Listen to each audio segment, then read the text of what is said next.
True Jackin, I don't give a fuck. You got to kill me on this corner, homie. True Jackin, I don't give a fuck. You got to kill me on this corner, homie. What are you jacking? What are you jacking? I'm going to jail today. What you jacking, homie? Nobody not gonna do nothing. Nobody. What are you jacking? What are you jacking? True Jackin, I don't give a fuck. You got to kill me on this corner, homie. What are you jacking? What are you jacking? I'm going to jail today. What you jacking, homie? Nobody not gonna do nothing. Nobody. What are you jacking? What are you jacking? True Jackin, I don't give a fuck. You got to. I'd like to give all praises to Yahweh by Shingal Shara Kwakadaj. And I'd like to give double honors to the elders of GMS that rule well. And salutation to the elders, to the apostles and the brothers that's laboring in truth, doing the work day and night, night and day diligently. Shout out to you sincere sisters who's loving Yahweh by Shingal Shara. You know, loving yourself, respecting yourself, loving your husband, respecting your husband, loving your children, taking care of the home, and doing the right things in the eyes of the Lord and staying positive. Yeah, so we have a video of grown ass men worrying about the wrong damn thing, and their mind is is not on a spiritual war, on the spiritual things, and there's a spiritual warfare going on.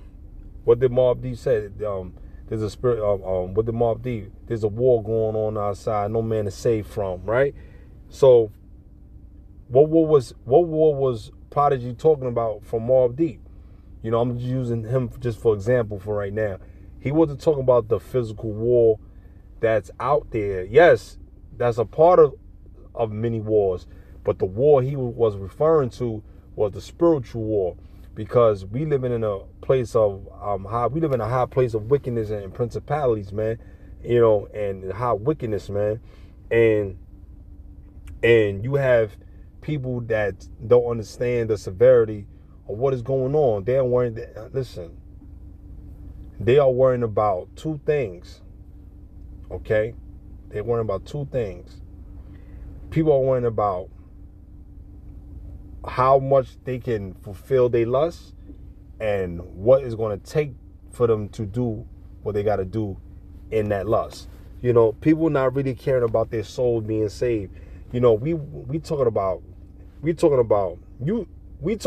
grown men worrying about some kind of gang life. You worrying about a dude being an ape, a dude being a this and that. What does that matter? Because when you die or you lose your life, this guy told me he willing to go to jail tonight because of another man's choice. What the kind of shit is we living in? First thing is, yo, homie, you're too close to me. I would have bopped the shit out of you. And then we would have gotten on. And whatever happens, happen after. Ain't no way a man gonna get too close to my face and you disrespecting my boundaries, man. You know what I'm saying? And the little dude, he's scared. He flinching and whatever. But I mean, it doesn't mean you scared. It's just that, it don't look good, man. And dudes like that, man, you corny, man. You worrying about a gang.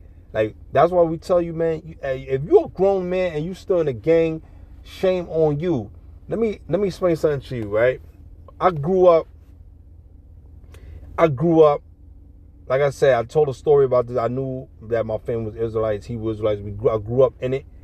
And let me explain something to you. As we growing up and learning and always been around it, as kids, like I said, when you growing up in the neighborhood, sometimes or most of the time you get influenced by your peers, and I understand about this culture.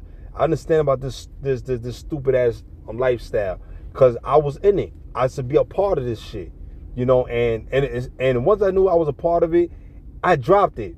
It wasn't for me. I couldn't see myself going forth doing wrong or harm to people. And I said, this is not my life, man. And being a part of something, it doesn't give you anything of value from this lifestyle. It's only two things you're gonna get out of this lifestyle: death and jail. And I don't want that. Hold on, guys.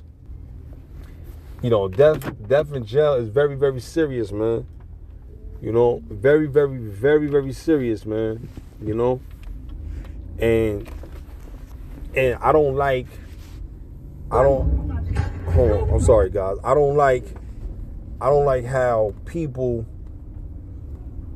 I don't like how people are trying to use bully tactics to scare someone based off their decision on you trying to take advantage of. Let me tell you something with bullies, man. Bullies, I can't stand them. I don't like them. I don't like how they move. I don't care about them being loud and screaming all over the place. That shit don't faze me. Bullies got to get handled to a great degree, man. And I don't like people getting bullied or getting picked on. You feel me? And I will take down a bully in a minute. You know, especially if I know if it's cringing my soul.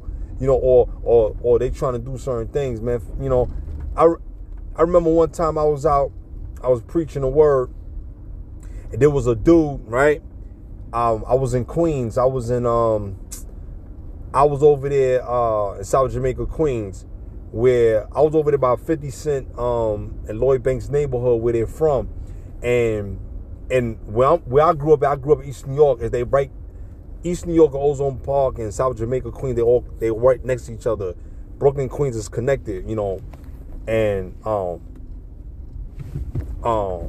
the part that I live in East New York is almost going to the end. It's like I'm at the. I'm not in the middle of East New York. I'm like, at the end of East New York. I'm at the borderline of being in the middle of East New York, but at the end, if anybody from Brooklyn, you understand this, but I don't live in East New York. I don't live in East New York no more, but I'm still connected and close by East New York. You know what I'm saying? For the time being. But anyway, I was out there, I was preaching, and some idiot in the car, he didn't like the words I was saying because it was affecting his soul. So he in the car listening, he's calling me all kind of names, you bitch ass, pussy ass, mother effer this and that, bitch ass nigga, talking that shit. So I told him, and I looked at him, I said, well, if you feel this way, come out the car and talk to me like a man. Because if any man got enough balls to say what he got to say in the car, you man enough to say it, to come out the car, And sometimes it's not good to provoke the spirit. Sometimes it's good just to let them go. It's not worth it because I don't entertain it. But that day my spirit was on fire. So I told him, I said, yo, if you feel like you the man, come out the car and talk to me like a man. He never did it. The nigga ran off back of the projects and 4040 projects, Southside Jamaica houses. He ran in the back like a sucker, and I was there the whole time. He never came back, and he never approached me. I seen this car going back and forth, but he never stopped by me because the angel was protecting me, man, from this motherfucker, man. So, sometimes you got people that are trying to test you, man, trying to see where your heart is at. Let me explain something to you, man. Don't ever once think that spiritual men can't get down, cause we ain't gonna take no shit. If you wanna take us down, then get ready. It takes some ass to bring some ass.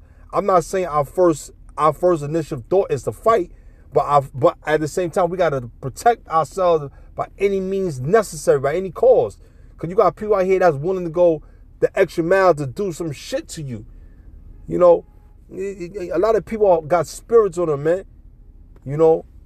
Look, we seen this happen with plenty of time where brothers gotta get down and gotta shit almost put their life on the line or even lose their life on the line because niggas out here don't got no respect. And if you take us out, the Lord definitely gonna take you out. But guess where we at? We ain't gonna be suffering. We gonna be right in the bosom of the Most High, man. We gonna be right in the spirit world, and we gonna be waiting for our judgment. Just like as you gonna wait for your judgment, but our judgment gonna be totally different. Hopefully. if the Lord spared my life to say, well, all right, you did better than at least you spoke my word. You was an honest man. You did a lot of things, even though you wasn't too honest, but at least you tried your best to clean it up. So this is what I'm going to do. I'm going to give you the pass. Here's a crown for you. You understand? Because of your hard work and your diligence and the work that you have put in and sacrifice with the with the brothers, man. Did the work in great harmony. You understand? But you got niggas like this in the world asking all about, what you jacking, what you macking, what you banging. You feel me? Like what is going on? You know what I'm saying? Like what is going on? You understand? And a lot of these motherfuckers, man, don't understand, man. We got a real enemy out here, and we got Esau getting ready to come on our ass, right? Pause. Esau's getting ready to bring this micro C hip, and he's getting ready to push forth his agenda, and he's getting ready to do some damage on the earth that you ain't never seen before. So a lot of your gang, your Bloods and your Crips and your GDs and your BDs and all this culture that y'all claiming and banging, none of y'all, I haven't seen one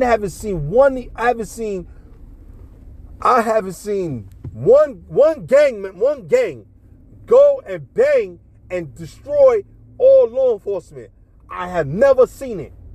I've seen law enforcement come and destroy you niggas and took your lives and won cases and got out of it.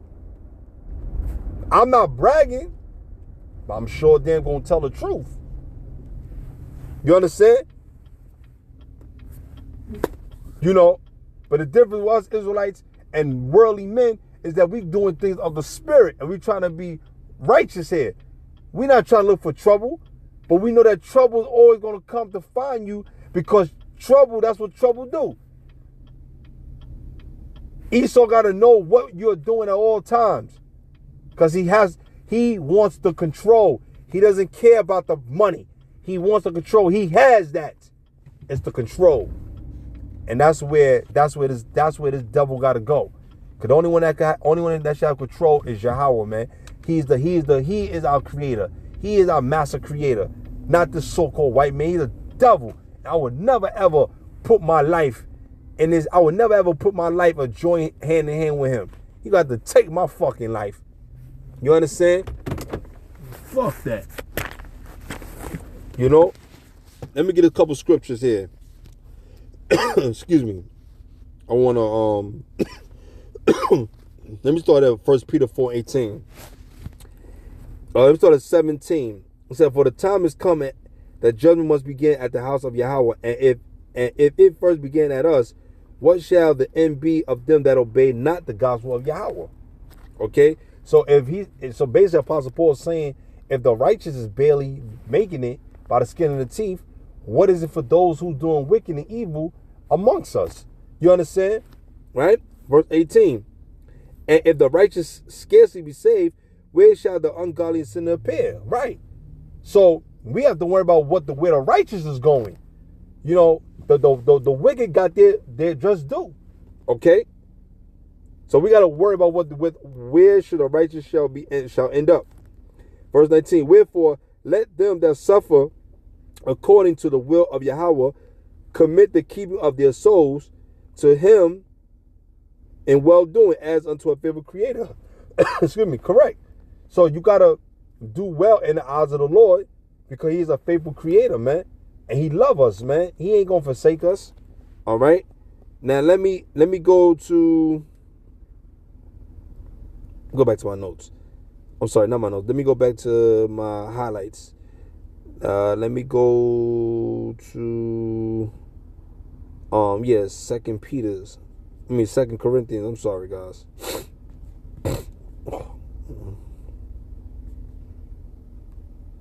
5 and 10, right?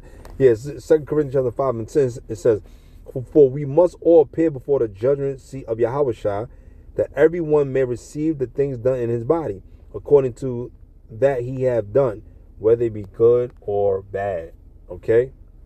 All right. So we just know that in this flesh, we're going to be judged for our crimes. We're going to be judged for the things that we do. We're going to be judged for everything that goes on in our life, man, whether it's good or bad. Right. Verse 11. Knowing, therefore, the terror of the Lord, we persuade men, but we are made manifest unto Yahweh. And our trust also are made manifest in your consciousness. All right. So it says, knowing therefore the terror of the Lord, we persuade men. So we try to persuade men so that they won't get that terror onto their life. You don't want that terror of the Most High, man, because he know how to send judgment and he see everything that we do. Right. But we are made manifest unto Yahweh, and our trust also are made manifest in your consciousness. Okay. Let me read 12. It says, for we commend not ourselves again unto you, but we give you occasion to glory on our behalf, that ye may have someone to answer them which glory in their presence. So yeah, so let me read this at verse 12. For we commend not ourselves again unto you, but give you occasion to glory on our behalf, that ye may have someone to answer them which glory in the present and not in heart. Right. So he said it's always best for us to tell you in person, but we say these things or do these things for you guys, or write these letters to you guys to let you know that act like we are still there, knowing that we have taught you the righteous things in the eyes of the Lord. We have show you the correct things how Yahweh has taught us. So keep the ordinance and keep the faith, man. Stay tuned. Don't lose your hope. Don't lose your faith, man. Because remember these things that we taught you. Okay. So I hope this video is edifying, and people, be careful, man. This guy banging his head on the gate. What are you banging your head on the gate for? You crazy? Now these people are bug out their fucking minds because these motherfuckers got spirits on them. But anyway, I hope the video is edifying, guys. Shalom.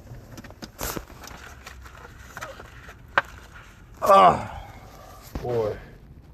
All right, guys. My bad. Y'all had to get the stuff on from back here, man. I'm stretching too far. All right, guys. Shalom.